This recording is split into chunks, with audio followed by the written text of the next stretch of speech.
In this video, we will be talking about the basics of diffusion. Diffusion is the movement of ideas. The two main types of diffusion are expansion and relocation. Expansion diffusion is when an idea spreads outwards from the hearth, which is the place of origin. This comes in three ways: contagious, hierarchical, and stimulus diffusion.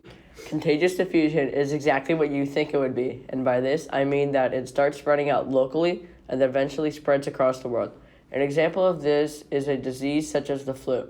The hearth, the person who is sick, can spread the flu to those people who come into contact with him or her. This starts out locally and expands outwards as more and more people contract the disease.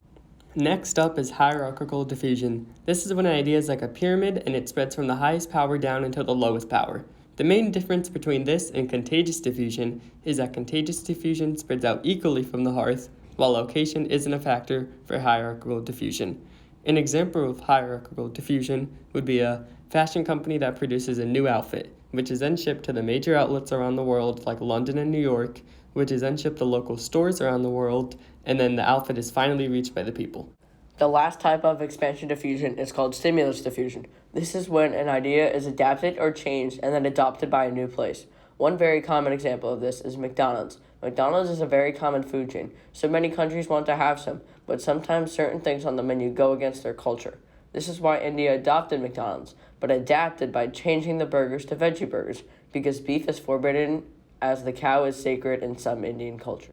The other main type of diffusion is relocation diffusion, which occurs when people spread their ideas and culture by moving from one place to another. This usually occurs because of people moving to other countries during immigration. There have been many examples of this throughout the course of history, including Chinatown, St. Patrick's Day, Little Italy, and many more.